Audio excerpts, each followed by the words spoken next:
Alright fellas, so real quick, let's go ahead and hop into the build. I'm not going to try and talk too much. I'm not going to try and ramble on too much. I just want to go ahead and give my Mayhem 2.0 ready Moze build that I will be using for Mayhem 2.0 to at least get some of the initial farming done on my Moze.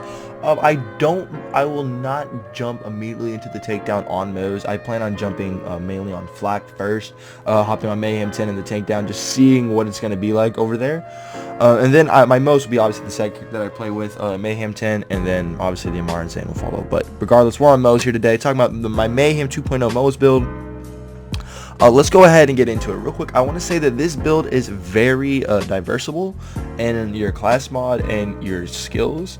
So with that being said, real quick, we are running a capstone. Obviously, we're going to be running short fuse here. I was running a variation of this build that did not have any capstone, so we could get some for the road, and then we would combine some for the road and a scourge here. Where is our scourge here? I think it's up here. Where's our scourge? Right here. Here it is. And we would go no capstone and run the scourge here. Very similar where the points would be at. It's just that if I want to, come out some for the road, this scourge would easily wipe out adds around the area very strongly. With that being said, though, we'll actually go ahead and get into the this skill tree for sure. So go ahead, we'll start off in the bottomless mags, max out these two 5 out of 5 and soak the embers, redistribution 1, and then match set into 1. Then we have 5 out of 5 in scorching RPMs, only 2 out of 5 in the iron bank, and then 1 into the specialist bear. The reason why we only put 2 out of 5 is just because we can't get these, we just can't get further down in this tree, unfortunately, with what we want to do. So here we are in the demolition woman's tree here. This is mostly why we can't get to some for the road, unfortunately, or click for that matter. We do max out 5 in the Skagdan, and then we do put 4 out of 5 into Grizzled. Having a flat second cooldown time is very great for the math in this game. Just having a flat buff overall just makes it real easy, and this perk is just overall better. I think Grizzled's way better than Explosive Punctuation in my opinion, so that's why we put 4 out of 5 into Grizzled. Then we have 3 out of 3 in the Means of Destruction, 2 out of 5 in Notorious Cross Promotion, and then obviously we max out Stainless Steel Bear to help out our short fuse. Auto Bear obviously is very good, stays up. Pull the Holy Pen, you want to crit with your grenades. A Vampire is going to be helping us heal. And then we have to the last, so we can throw our grenades while in Fight for Your Life. Then obviously Short Fuse is our beautiful capstone. So here another reason why we can't really go far into the bottomless max tree is because for 2 reasons, right? I want to have Drowning in Brass maxed out for this for mobbing purposes. I find that having Drowning in Brass is just such a good kill skill, especially for someone like Moze. It just helps out overall a lot.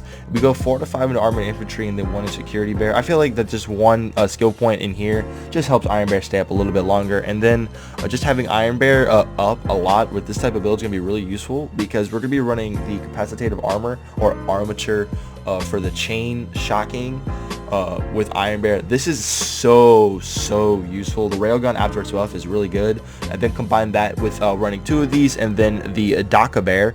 The railgun will be very formidable, and Iron Bear will be actually very useful. We also do want to get experimental munitions for the 50% extra incendiary damage dealt, since we are going to go ahead and giving ourselves quite a bit of extra incendiary damage already. So that's going to do it up for the skills here. Once again, if you want to use a Scourge or want to use some sort of like a mobbing rocket launcher and get some for the road mainly, you would have to lose your short fuse, and then once you lose short fuse, you would then take out your skill points from stainless steel bear, and then with those skill points, that would allow you to get some for the road. And if you want to get click, you can. Well, which is a very nice skill point, especially since we're not running Forge in this build. You will be able to get into click a lot, but we're not using click with this version of the tree, so just, yeah. So we'll go ahead and get into the weapons here. So our weapons are very interchangeable, right? We have our Lifesteal Brainstormer to help us keep us alive whenever we initially come out of Iron Bear. Very solid, especially with our not having a sapper. This will be just useful. I do have a consecutive hits of Brainstormer, but I felt like having a lifesteal one for Moze was just better. Then this Hyper Focus is very good. Obviously the Hyper Focus is a very strong weapon. Keep in mind, once again, like Mayhem 2.0 comes out to like literally less than a day from me making this video. So if you don't have this, I wouldn't spend hours trying to get a perfectly rolled Hyper Focus, and considering Mayhem 2.0 comes out literally tomorrow, this is just a build that I'm using to go into Mayhem 2.0 with, you feel me? So yeah, this consecutive hits Hyper Focus works really well. If you have a Hyper Focus with any decent ASE, 125% incendiary coming out of Iron Bear, that works really well. This works really well. ASE works decent with Moze, but I mean, Hyper Focus, mainly that's what we're running here is a Hyper Focus. We have our consecutive hits redistributor. This doesn't really need much introduction. The redistributors are a very solid weapon. Can't wait to get my hands on some Mayhem 10 versions of this. It'll be a very nice, very good gun overall. And then we have our Cutsman. So fun fact, I don't really use the Cutsman too much, but whenever I was running through the raid, just having this Cutsman was very useful for the Wotan fight and the legs. That's why we have this Cutsman equipped. Other guns that you can run for sure. Hellshock works amazingly well. Any Kibsworth works really well. I didn't want to use a Kibsworth in this video mainly because I feel like a lot of Moze builds revolve around a Kibsworth, and just use one without it. And if you do have one, by all means, a Kibsworth in this build will completely destroy. If you have one with a splash damage ASC, works really well. I have a few that I like to choose from here, but I did not use a Kibsworth in this build, but you totally can. Another Hyper Focus that I had. I already mentioned the Redistributor. A Shreddifier. Shreddifier could work really well with this, especially with the our class mod. It could actually work really well. Shreddifier is a really good gun. This Ogre would work well. I was really tempted to actually throw on this Anarchy, but I was like, well, let me not put on the freaking cheese gun and use the build. But I just want to show this Anarchy that, by all means, if you want to cheese with an Anarchy, bro, you can do that if you really want to. And before it gets nerfed tomorrow or something. An Insider can work really well on this build. This Insider I was doing a lot of playing around with on a different build, but we're digressing. And then any other guns?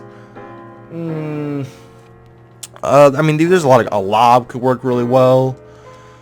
Just anything. Mainly, if you have a Brainstormer, Hyper Focus, and then just some other good, decent mobbing SMGs, they'll work really well. Hellshock once again works really well. Kibsworth, I'm rambling now. Anyways, our shield, we have our old god here. There's a lot of good guns, a lot of good shields you could use. A Transformer. I wouldn't suggest a Brawl Award for this build. A Stopgap would work well. But that's mainly it. We're mainly using this old god here just because it's really good. It gives us our ASE is 50% incendiary. I prefer if this was radiation or corrosive, but it's not, so we're just rolling with the punches. If you have an old god with any ASE, use that. Transformer, stopgap, recharger, stuff like that. If they have an ASE, use them.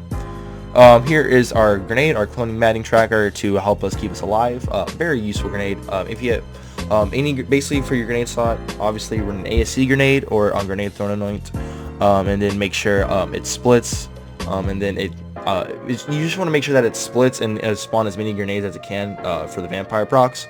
Since we are going only 3 out of 5 into vampire instead of 5 out of 5, you want to make sure that you're having as many like grenades spawn as possible. What I'm talking about, it splits into 2, and then then those 2 spawn 3, allowing 6 grenades, each of which can heal us. That's basically what I'm talking about for your grenade. And then our artifact, we are using the pearl. Pearl is obviously super useful, especially for things like Moze. I wouldn't suggest, well, you could use an elemental projector if you wanted to. Any last stand auto idol could be useful to stay alive. A snowdrift victory rush, or I have another one. No, that's not Atom Bomb victory rush. That's my old auto idol. Here's the last stand auto idol that I was talking about. Snowdrift victory rush, any victory rush. Elemental projector victory rush could work if you don't have a pearl. I'm just giving out some options if you don't have DLC too. Oh yeah, obviously. And then our class mod, yo, we're using a minesweeper here. Yeah, we're not even using a sapper. So if you don't have DLC 2, you don't have to really worry about, not having to use a sapper, because we have our lifesteal brainstormer and then our vampire grenades. Very helpful.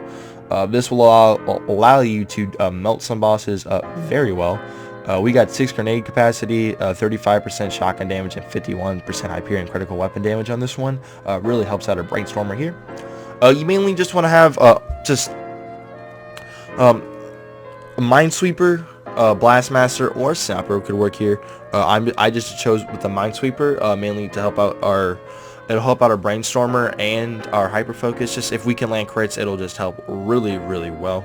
Minesweeper's a pretty solid class mod, but you're not limited to it. If you have a good blastmaster, by all means a blastmaster could work really well on this, but we do reload a little bit with this type of build, so that's why I'm not using a blastmaster with this one. But you totally could if you wanted to. You can change up the trees however you want to, but once again, I'm just giving you a nice little foundation of what I use. This is my personal build, so yeah. If you have a sapper and you want to use it, dude, I can't stop you. By all means, sapper would work really well, but this is just what I was using when it was working for me. Once again, quick look at the tree once again, and yeah, guys, that's gonna just about wrap up the video. I got both my Moze and my Flag build videos out before Mayhem 2.0, the builds that I will be using on those 2 characters for Mayhem 2.0, which is awesome. And yeah, I know that not that many people really like Moze, especially in this time of need, so I figured that this build video could help some people out there who are Moze players, Moze mains, mainly they may only use a Moze, only have one Moze character, or like that's their only character they have. Anyways though, guys, hope you guys are super pumped for Mayhem 2.0. I am. I'm going to be going ham in the paint tomorrow whenever the stuff goes live. And yeah, hope you guys are psyched for that. My name's Kree. Hope you guys did enjoy the video. If you guys did, go ahead, drop your low on that like button, subscribe if you are new.